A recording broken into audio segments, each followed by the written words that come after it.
Let's Talk to Animals. My name is Shannon Cutts. I'm here with Pearl Cutts, my ever-present, almost 23-year-old feathered sidekick. He never misses an episode. Here on Let's Talk to Animals, we are delighted to welcome some of the most innovative and truly heart-centered animal communicators and pet whisperers and energy healers from all around the world, mentors, teachers, coaches, and guides. Hopefully, when you're listening to these podcasts and you're thinking to yourself, is my pet talking to me? Is it possible for me to talk with animals? Is it possible for me to work with someone who talks with animals so we can build a deeper relationship with our own animals, with our interspecies family? You will find inspiration, you'll find helpful tips, you'll find guidance along the road, and most importantly, you'll find a community of people that you can relate to. Maybe you're listening this morning and you felt like, gosh darn it, I just haven't found my tribe. I don't know where I fit. I feel a little left of center, a little outside the norm. I think the trees are talking to me. I always, I have a special animal or insect or bird signs that come to me when I need help. And I don't really understand what's going on with me. The podcast and the YouTube series, wherever you're watching and listening, that's why we do what we do. And this morning we have Sarah-Jane LeBlanc. So honored, all the way from Fife, or is it Fife? Tell me. Fife? Okay. Time, yeah. Fife? Okay, excellent. First times are rare for me, so I'm very excited about that. And you are joining us all the way from Fife in Scotland, in the UK, to talk to us about how she got started. And I think you're going to be fascinated, because this is probably not the story you're expecting to hear. How about that? So, and Sarah-Jane is joining us after a brief sabbatical. With all the work that you do, I know you probably need a lot more of a sabbatical. So I'm very grateful to have you with us, with your beautiful fiery red hair and your gorgeous sapphire pendant and your beautiful energy and heart for animals. So let's just start at the beginning. Why don't we? We'll just start with, like I said, I don't, no spoilers here, no spoilers. We're going to get it right from the horse's mouth, so to speak. But you have a very unusual path. So could you tell us a little bit about your story and how you came to know that talking with animals is even possible? Okay, so you're absolutely right, Shannon. My story is not the usual run of the mill story. But before I dive into my story, I'd just like to say a big thank you to you for inviting me here to speak. It's such a privilege to be here, so thank you. Oh, you're so very welcome. So, if you think back, I don't know what we at, maybe 20, well, if somebody had said to me, even 20 years ago, and I've been doing this work now for nearly 20 years, just shy of 20 years, but if you'd said to me 20 years ago, and even more so 25 years ago, that this is the job that I would be doing, that I would be showing up in service every day for animals, for their guardians, and not only speaking to animals, but teaching other people how to speak to animals and taking them right up to professional level, I would have thought you needed to be carted off and I didn't even know that animal communication existed. I didn't know it was a thing. But more than that, I had an absolute abject fear of all animals. And I'm talking real deep fear, not just, oh, I'm a bit scared, but fear where even as an adult, I crossed over the road when there was a dog walking to me on the other side. There was a dog coming towards me on the same side of the road, the sidewalk, as you say in the States. And in those days, it was becoming unusual. I don't know what it was like in the States, but when I was a child, dogs would often congregate in packs. People would just let them out without a lead or anything like that. So it wasn't usual to see a dog by themselves, and there was one coming right towards me. And I was absolutely terrified, so scared that I crossed over the road to the other side, and the dog crossed over to the other side as well. And then I started to eye the houses, and I actually had my hand on the gate to a complete random stranger's home. I did not know who they were. I opened the gate, shaking, went to their front door, had my hand on the handle of their front door and was ready to enter their home if that dog was to jump over the low wall and come. That's how scared I was. It was a terror. Yeah. And my family had always been perplexed by that because I'd never had an incident where I'd been attacked by a dog. I was especially scared of dogs.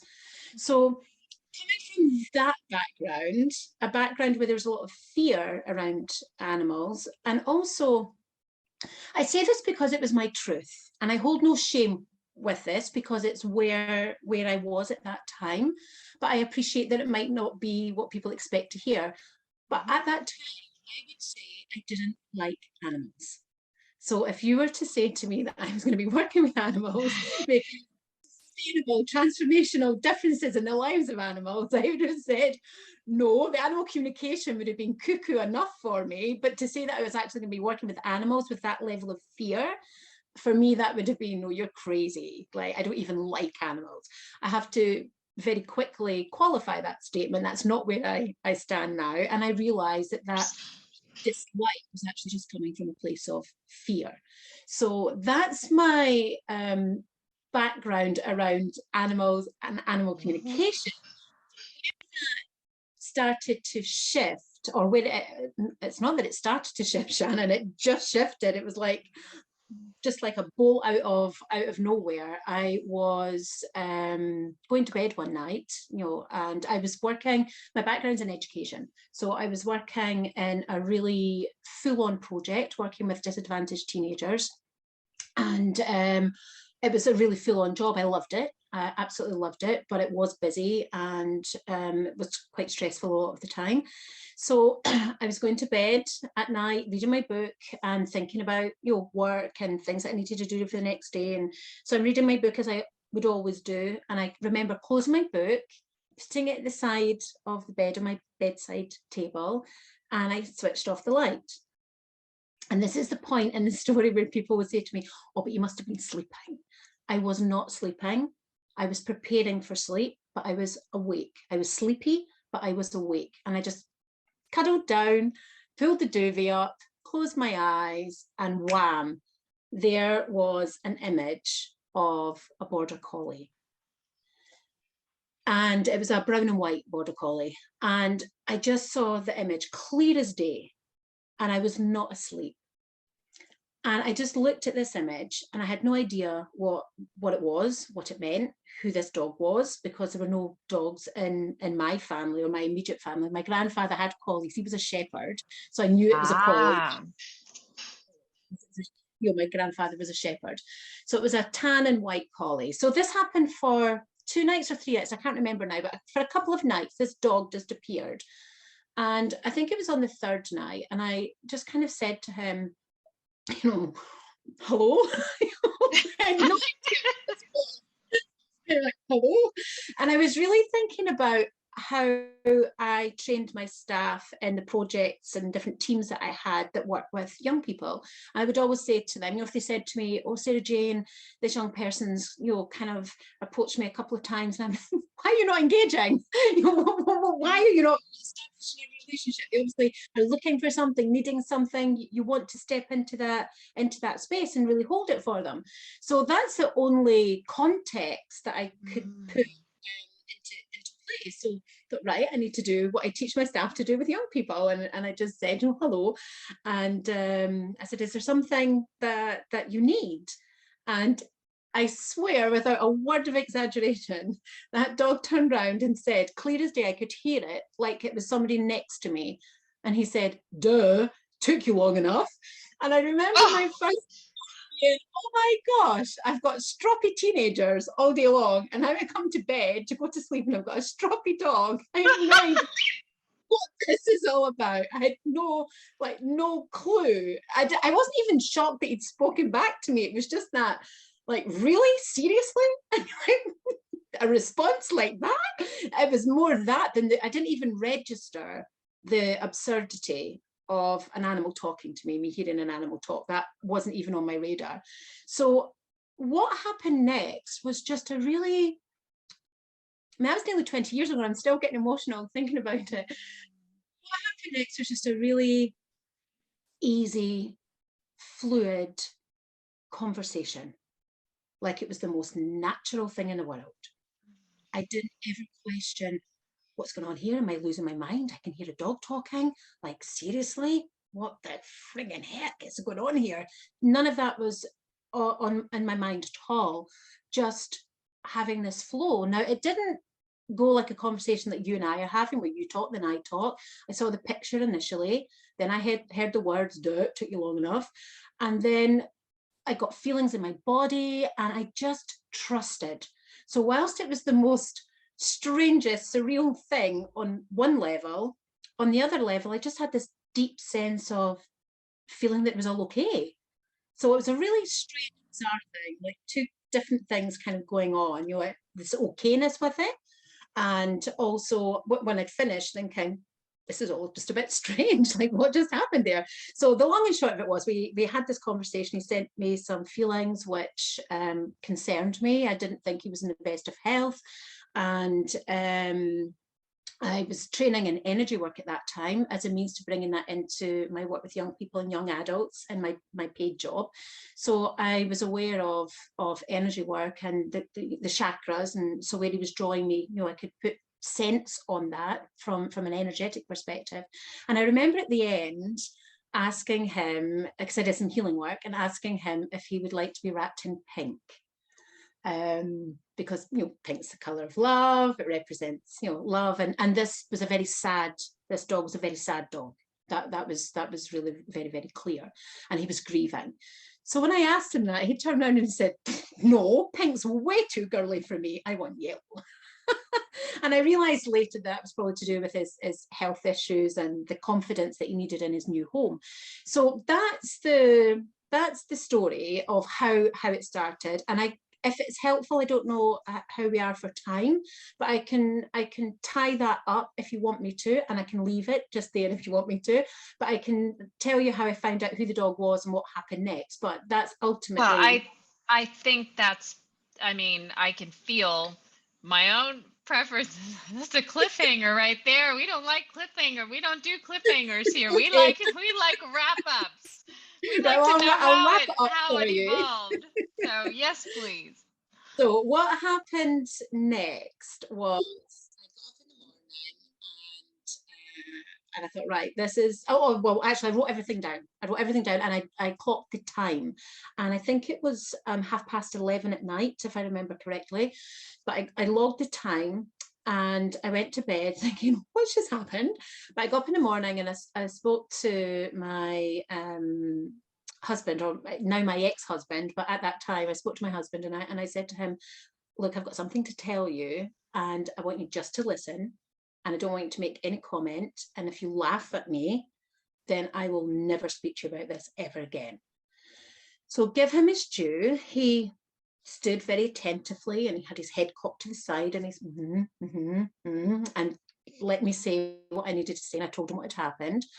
And I finished and I said, and I don't know what to do. I don't know who this dog is, but he's in a lot of emotional pain, and there's some physical stuff going on, and I don't know who he is, where to find him, and I just know that I've got to help him. My husband said to me, he said, Sarah-Jane, please promise me you won't tell anybody what you just told me. And I went, why not? I said, I have to find this dog. And he said, it wasn't that long ago that people got burned at the stake for far less. And I know that was coming from a place of protection for me, because it was outside his realm of possibility as well. But when he left for work in the morning and took children to school, I stood, I don't know why I was still at home. Anyway, it doesn't matter. I was probably going into work later or something. But anyway, it doesn't matter. I remember he said to me, he came back and said to me, remember, don't say anything to anybody. And I did that whole schoolgirl thing. You do it in the States when you cross your fingers, and it means that you can tell a lie. Or so I did that as an adult. I'm nearly 30 years old, or would be about 30 years old, and I had my fingers crossed behind my back. I went, no, I won't tell anyone. Then went on the computer, and I wasn't very computer savvy at that time, because the internet was fairly new, and I just typed in, I didn't even know what to type in, talking dogs, and just put a whole random selection of different things in, and a website just beaconed out at me, and it was Amelia Kincaid, who you probably, and it was her website that just was like that light saying that's one I have to look at. And I hadn't found an animal communicator. I had just found things about dogs and dog communication. So I pressed that website, and I was just enthralled. And I'm reading, and I was just like, oh my goodness, that's what happened to me last night. This is it. I didn't even know it was a thing, and it's a job. And I'm like, oh my gosh, this women, this is a job. Oh my goodness. And I couldn't get enough. And then, and no disrespect whatsoever to your good self, Shannon, or your peers over on the other side of the States, but this was my honest response, reading down, and then I saw that she was in America, and I was like, oh, she's American. Oh, right. No wonder. That'll never work here in the UK. Yeah. And the disappointment I felt, it was like, oh, it felt too far away, because it's like over here in the UK that, stiff upper lip, and, nobody will accept that here. Yeah, in America you will, but not here. And that deflation that I felt, but I saw that she offered workshops, and she was in England. I'm up in Scotland, but she was down in England that weekend. So I phoned up. Well, and the organizer said, well, I've got one place left. And I said, well, it's got my name on it. I'm meant to be there. And so that was that sequence of events. And although I'd never had anything to do with animals my whole life, I had another, I'll not go into the details, but I had another piece of synchronicity, and I ended up with a puppy. And again, it was just wow. Yeah, like if you'd said that this was going to happen, I would have said no. So that had happened maybe a couple of months beforehand. So in amongst all of this, I've got this little puppy that I was taking to puppy classes. And so I had puppy class that night. So I'd booked the workshop, and this had all happened the night before, the Dan, the dog, coming to me, booked the workshop, and I had a puppy class that night. So when we finished, I'd asked the dog his name, and said Dan. So I'm at the puppy class with my tiny little fluff ball of a border collie, black and white border collie. A border collie, of course. Of course. The only breed of dog that I actually knew. So you knew. So I'm at the puppy class, and lady, she's no longer with us, but she was, her usual obedient, attentive, dying to get on with itself, typical border collie. And I'm listening intently, perfectionist Sarah-Jane, want to get it right, want to be the best dog guardian that I possibly can be. So I'm listening attentively too. And the dog trainer, she was she had a huge heart. And what she wouldn't do for border collies was actually, not worth knowing. But she was quite Sergeant Major. She was and she dressed in green, and she looked very military, and it's like, so she's talking away, telling us what we needed to practice. And then she said, and it's very important that you get this technique with your dog, really, you'll get that on point. Because for an example, my dog Dan, and that was it, Shannon. I was like, oh my God, it's her dog. I just knew. My I didn't goodness. even know she had a dog called Dan. I didn't even know any of her dogs. I'd only been to the class twice. So I'm sitting there thinking, I just knew. I just, everything in my body said it's her dog. And so I wasn't listening to the instructions anymore. I'm thinking, how the heck am I going to tell this Sergeant Major, no nonsense person that I've been talking to her dog that I've never seen and never met? How am I going to get over that?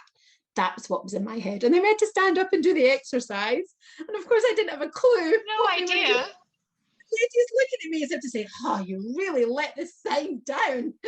You're not paying attention.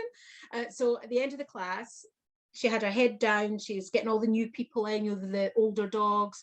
And I was there. She didn't lift her head at all. And she was just like, yes. And I said, oh, I wonder if I could have some time to chat with you, if that's okay, outside of the class. And she didn't lift her head. And she said, okay, are you worried about Lady? Now, any normal, sensible person, Shannon, would have said, oh, yes. But no, not me. Not me. I just blurted it out and I said, no, actually, it's about Dan. But the next thing really surprised me, because in most circles, her expected response would be, why would you want to talk to me about Dan? You're a brand new dog guardian. You don't know anything about dogs. You don't even know my Dan. What would you want to speak to me about Dan for? But that's not what happened. She snapped her head up and she said, Dan. And I said, yes. And she said, I can meet you on Friday. And I said, Oh, oh my wow. God. And that was the start. That was the start of it. So yeah, a kind of unusual. Incredible. I mean, but so inspiring. I mean, just so inspiring, and exactly the kind of experience that, I mean, maybe it was a shocker to you when it was happening back then, especially because there was no present life context for it. I too grew up with a terror of dogs after being bitten as a young girl, and had to work very hard to get over it. I've had to work, and what's important for people that are listening or watching to understand is that these kinds of incredible tales, and you can see, those of you who are watching can see my face, my expression is never heard this before in my life.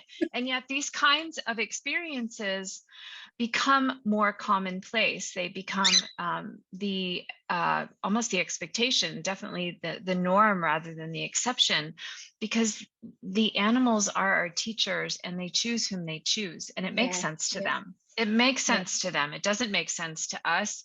And a lot of that has to do with, not to insert a spoiler before the rest of your story, but the degree of openness that we present with. And when a person, for instance, is oblivious to animals or terrified of animals, or actively convinced that a military style of dog to owner obedience is the only path that's relevant.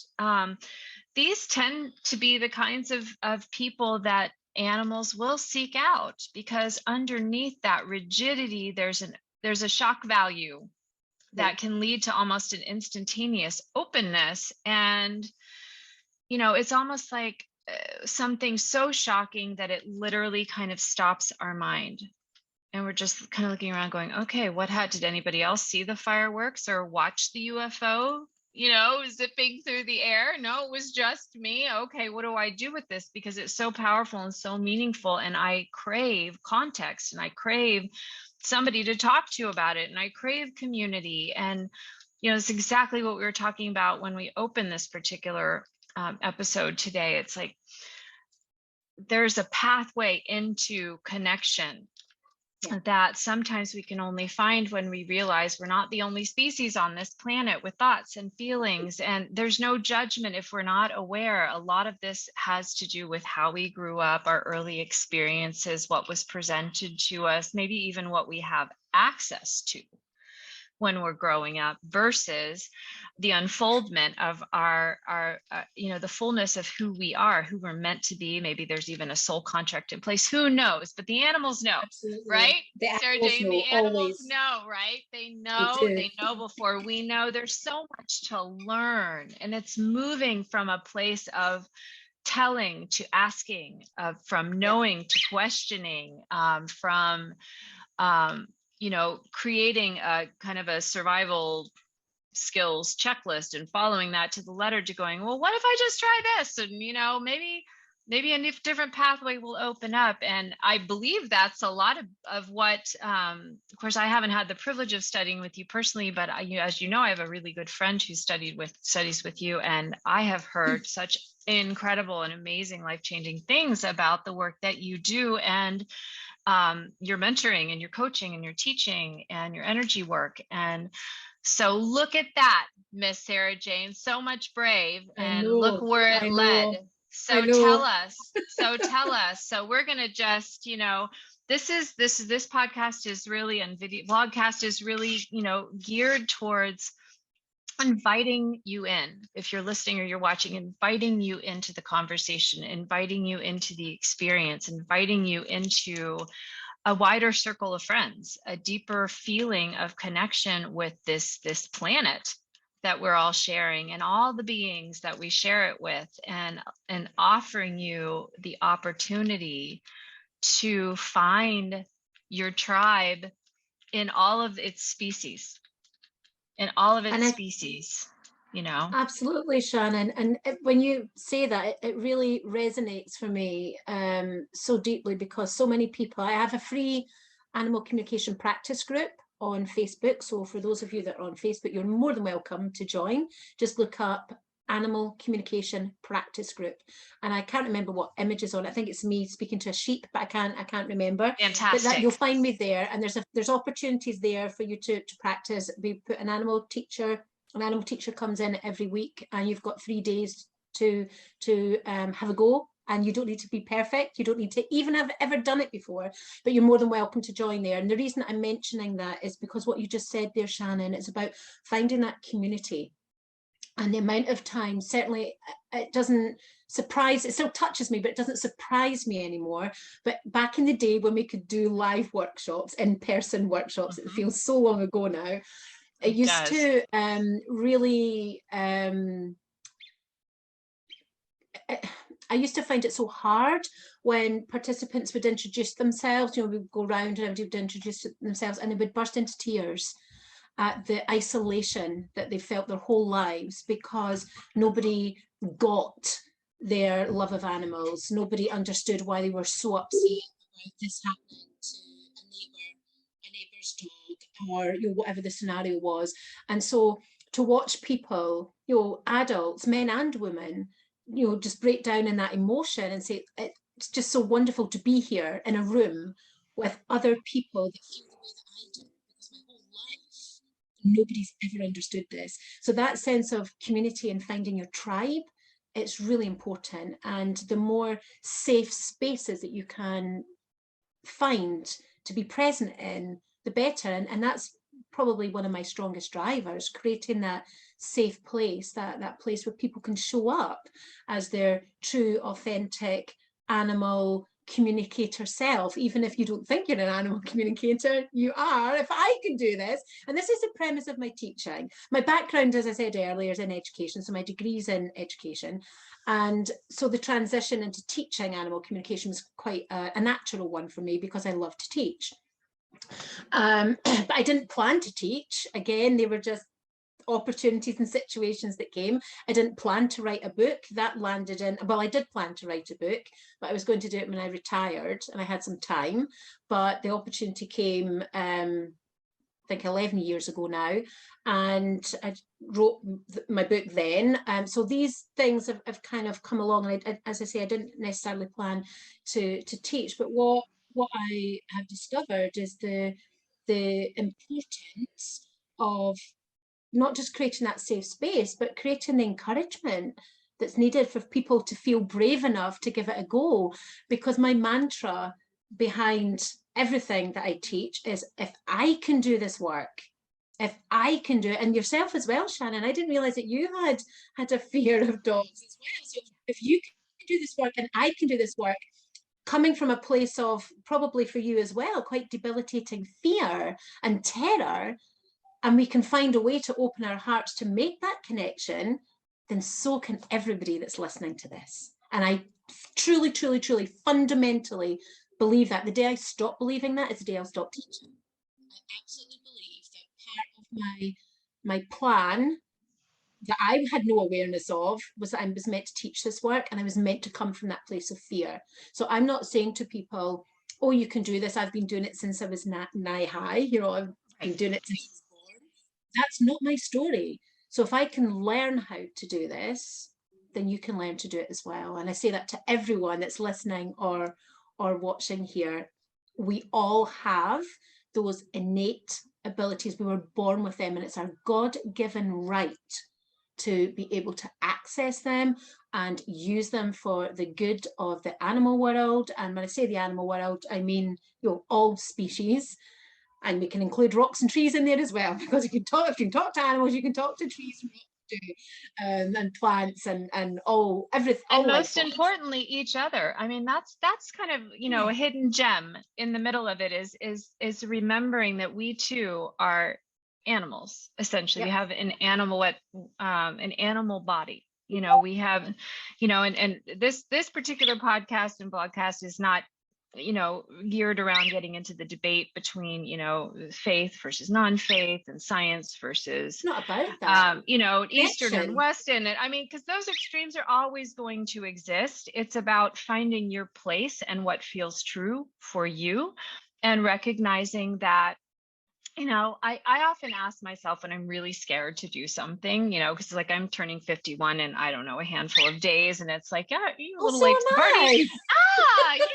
I'm in fact just at the beginning of the year. Turn. I'm at the beginning, 51 at the beginning of the And I'm year. right at the Oh. end of the year. So, you know, it's like, aren't you not a little late to the party to just, but that's when it woke up in me. That's when it happened. Yeah. And Yeah. the thing is like at the end of the day, I say to myself, you know, I mean, my father just passed earlier this year. We were really, really close. And my best friend just a handful of months before her, very unexpectedly. And it's awoken in me a real commitment to live while the living is good, live while I'm here. You know, Yeah. consider if there's something I'd like to try or experience, how disappointed am I going to be when I'm lying on my deathbed and I didn't do it? And that's really the question you have to ask. Is that more important than, you know, for instance, the brave you showed when you shared with your now ex-partner, hey, I got something to tell you. You know, it's like, there are people out there that we don't have to tiptoe around. And but first there's a necessary there's a commitment to saying yes to that. It's, you know, if we're waiting for confidence, as one of my business coaches like to say, if we're waiting for confidence, if we're waiting for surety, We'll wait a long time. We'll be waiting. We'll be on our deathbed going, dang it, and it never came, you know. But if we're, you know, if we're willing to commit to just having an experience, then, you know, we open up a space for us to have that experience, whatever it may be. And then, you know, 50 or 60 or 70 or 30 or 20 or however many years from now, when we are, you know, preparing for our transition, we're not going to be laying there going, dang it, I didn't do it. You know, let's give it a try. You don't have to tell anybody else but yourself. But it is a birthright. I liken it. I often share that, you know, it's like it's part of your operating system. It's one of those cool, neat little gadgets in your applications folder that you didn't know was there. No, because nobody told you. Nobody told you. Nothing in our educational system, nothing in our, you know, in a polite society, so to speak. Support. Society doesn't support or value those right brain tools and activities. We've moved away from that to scientifically based evidence, and conveniently chose to devalue all the inherent innate abilities that, you know, all our ancestors used before us. So you're absolutely right. And I love how you said about, you know, it's finding where you fit and how you fit. And so what I would like to add into that piece, Shannon, is, and this is coming from speaking to lots of students over the years. So when you feel like you don't fit, something's out of alignment. There's something not right in there. So when you're faced with these dreams and aspirations of what you want to do in the world, whether it's just animal communication or whether it's animal communication and this and this and this, say yes to yourself, because the only thing you've got to lose is finding out that that particular yes isn't what took you back into full alignment with yourself. And then you just discard that and you go on to the next yes. Because what I've discovered for my, I teach students, but I've got a flagship program for those that want to work professionally, and you can't buy that off the website. We have to have a conversation. I need to make sure it's the right and best fit for you, and also for me as well. And if it's not the right fit for somebody, I'll always say to them, look, I don't think this is best program. You might prefer this program of mine, or you might prefer this program run by somebody else because that fits what you're looking for. So that's the kind of conversation that we have. But what I have heard consistently over the years is the amount of longing and yearning and just feeling like they haven't found their place in the world. And it's because they haven't said yes thus far to opening up their heart to animal communication. And I'm feeling really emotional again. I've had experiences of students that have had long-term health conditions, a range of different things that have all quite miraculously, Those are the best kind of miracles, aren't they? Yeah. Yeah. Just Yeah. not come back when they've started animal communication, because they're then back on track with their soul's purpose and in alignment and in full alignment with where they're meant to be. So yeah, say yes. What's the worst that can happen? You know what? It's not for you. I'm listening That's to you okay. and I'm thinking, maybe just saying yes is the point, and maybe the thing doesn't matter as much. It may be a stepping. I have another really, really dear friend who we became Reiki masters together, and she's unfolding her gifts in this and that and the other direction. And she's just fascinated with just a whole wealth of different teachers and programs and experiences. And it's like, occasionally she'll get frustrated and she'll be like, dang it, I thought this was it and it's not it. But it's like, let's follow the flow of the energy. Let's keep following the flow of the energy. Let's just see where it leads. Let's go have an adventure, because a lot of life, and especially over the last couple of years, has felt very like not the kind of adventure we want to be having, and very restrictive and very fearful and very isolating. And this is the time when I'll just come right out and say, I love social media. I love Facebook, because when I open my social media, because of how I've curated my feeds and my communities, I've literally gotten to pick my friends. I've gotten to pick my communities, so they can go. Say the name of your group again. They're your Facebook Animal group. Communication Practice Group. So Animal Communication Practice Group. That could be the first thing you see when you open your Facebook feed from now on. Wouldn't that be cool? You could go and and you come to Animal Love Languages on Facebook, and you'll find Sarah-Jane's podcast and all the other wonderful podcasts, and so many brave and inspiring stories. So many people that you'll be thinking about in the back of your mind when you're wrestling with yourself, when your rational brain is going, no, don't try that course. You'll die. That's your survival brain that can't tell the difference between a saber-toothed tiger and an animal communication intro course. So let's, put it in context and realize, yes, you really can. And it may be that it's just saying yes, that is the whole point of it all, is just giving yourself an opportunity. We're meant to enjoy our lives. Oh, I mean, so much so. On this earth to find joy. And sometimes we have experiences that are not joyful. And I know that you mentioned when you were speaking a few moments ago, Shannon, that you recently lost a friend and your father. So my condolences for that. Experiences like that, well, they're hard, or they can be hard.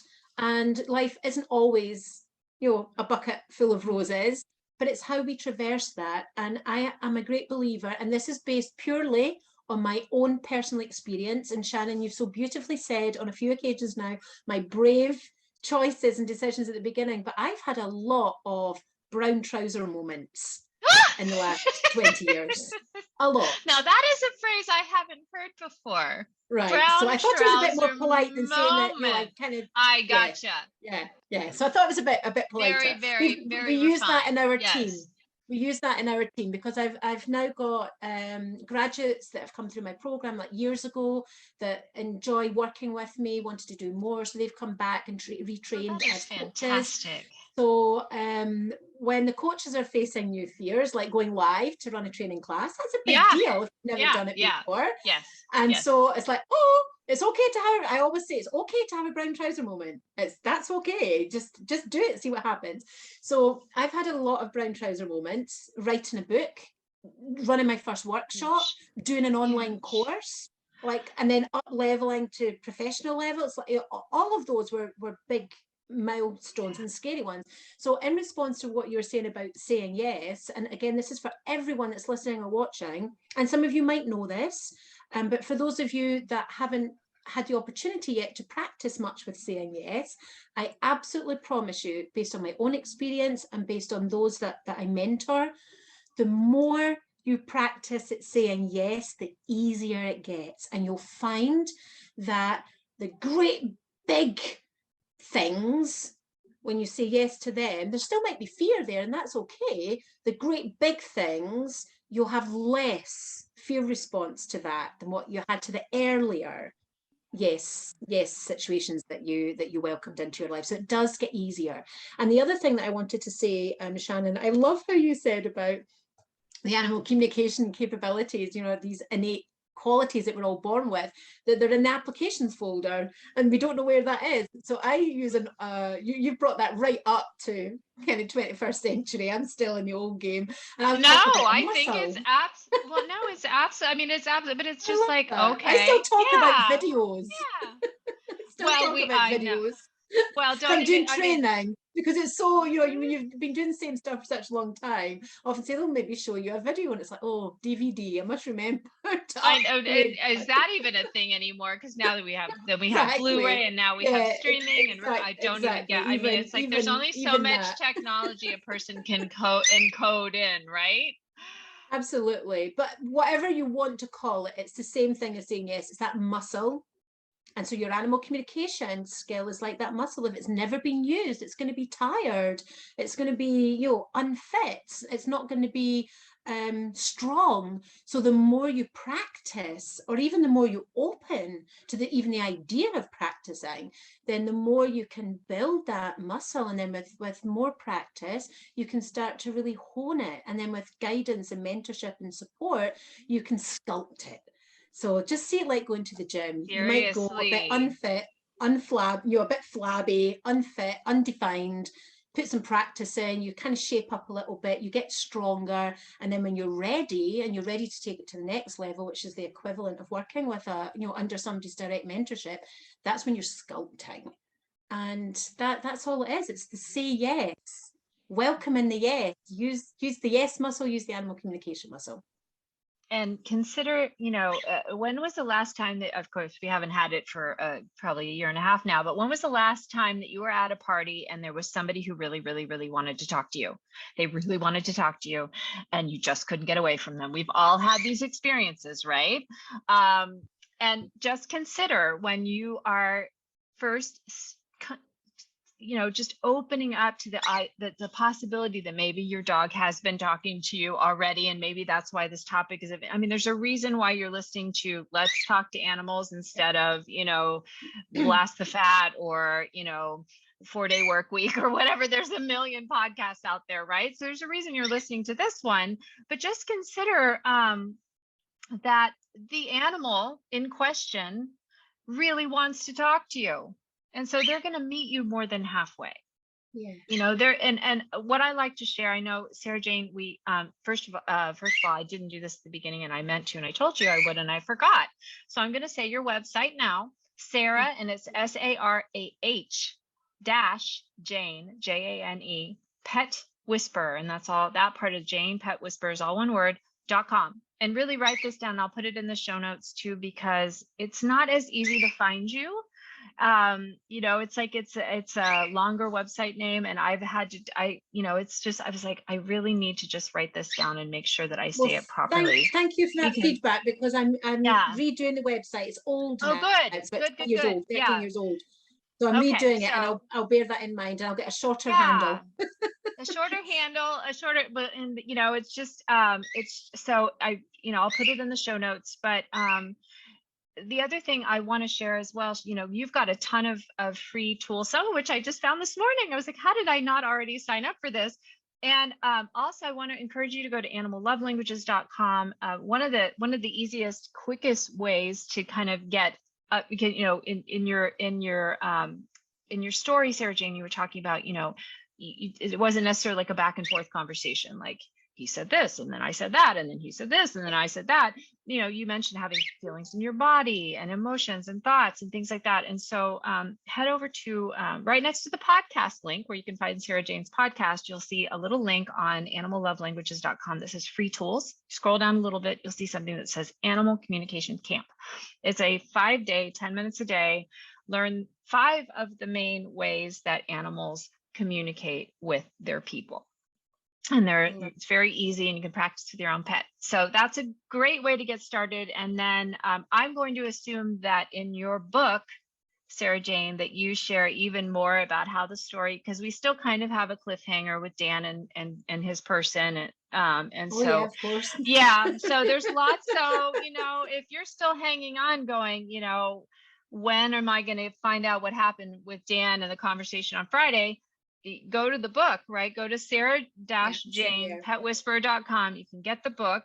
Go to the Facebook group. You know how to find both of us on Facebook. This is an easy way to start connecting in and just see how it feels. Again, it's like you're not making a decision here. You're committing to saying yes to seeing how it feels. And if that sounds, a little airy fairy to you, it's like you're just like, you know what, for the next 10 minutes, I'm going to see how it feels. I'm going to go over, I'm going to check it out. I'm going to see what kinds of conversations are happening over there. I'm going to see how it feels when I open up my social feeds. And instead of seeing, doom and gloom political or whatever it is that you've been dreading, you see pictures of cute puppies and parrots and turtles and people talking about them. And if that feels good to you, maybe you'll want to spend 15 minutes there. Maybe you'll want to spend 15 minutes a day. Maybe you'll want to download a few of these free tools and check them out. Maybe you'll just add it in as something fun that's just for you, that you don't even have to tell anybody in your regular daily life about, because it's your little thing, that it's your little treasure that you just get to play with for a while. And then, there's a whole wide world out there. There's a whole wide world. There's lots of amazing people, and there's lots of amazing programs, and there's lots of living to do, and lots of exploring. And one of my favorite teachers, she's actually probably the Sonia Choquette. I adore her, and working with her actually kicked off this whole process in me. And this is not a podcast about me, so we won't go into that. But she often says, actually it was her mother who recently passed who always said this: don't assume you know anybody, including yourself.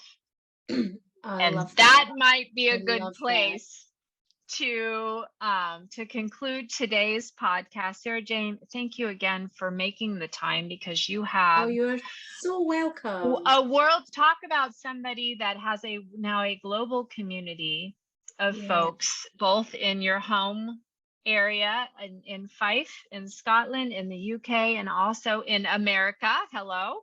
And around the world. Who would have thought 20 years ago? You found your people all over the world, When I looked at Amelia's website and said, she would need to be American, wouldn't she? And here I am.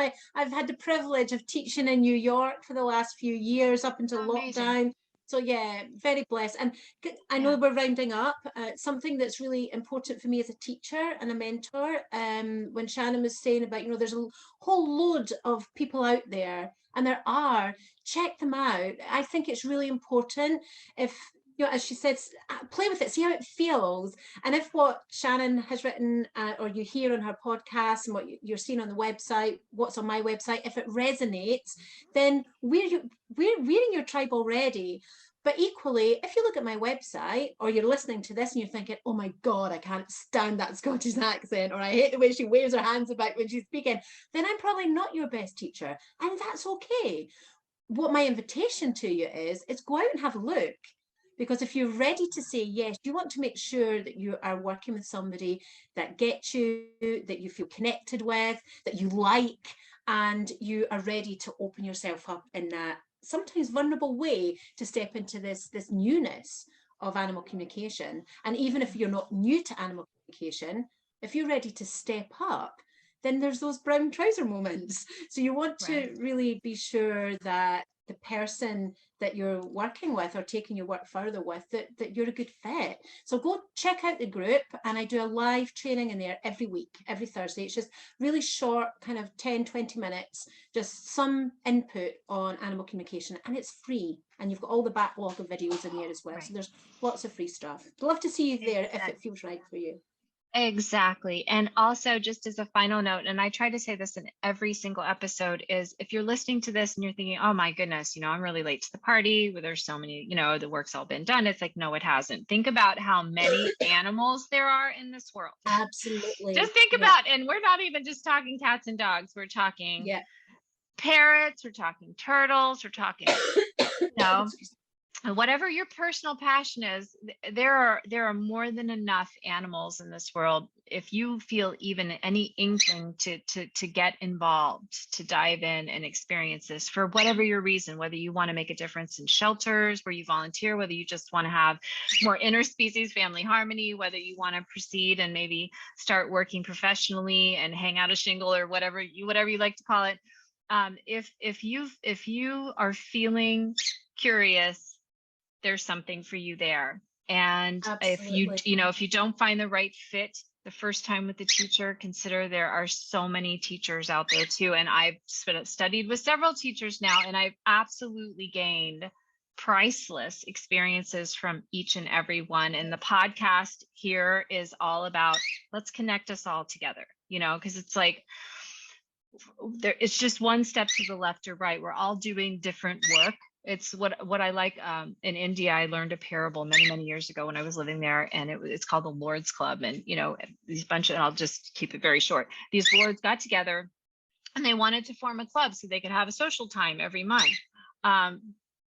So the first time they all got together, and there was nobody turned the lights on. There was no air conditioning. There was no food. The trash was overflowing because they all showed up as lords. Right. So they're all going to have a staff, right, to do all this stuff. And they were like, this is never going to work. This isn't even any fun. So they all decided that every month they would pick a job. And 1 month somebody would be the president, and 1 month somebody would be the janitor. And they just rotated roles. And so if you start to think about our community this way, you start to realize it doesn't really matter what our title is. It doesn't really matter how long we've been doing it. It doesn't really matter how we teach or how we learn. We're all needed. And so welcome to the party. Welcome to the Lord's Club. Welcome to Let's Talk to Animals. Welcome to our world and your world. We're excited to get to know you. Please share comments, questions, ideas for future podcast episodes. And most importantly, tell us about your interspecies family. We love to hear, and how we can help, and how we can learn from each other. So Sarah-Jane LeBlanc, an incredible privilege and a joy to spend the last 40 minutes with you. Sarah-Jane.petwhisperer.com. You can find myself, and more importantly, Pearl, Malty, and Bruce, my interspecies flock, and Flash Gordon, of course, our dachshund, at animallovelanguages.com. Absolutely a joy to meet you, and thank you for sharing a little bit of your day with us. So bye for now. Thank you for having me. Oh, you're so welcome.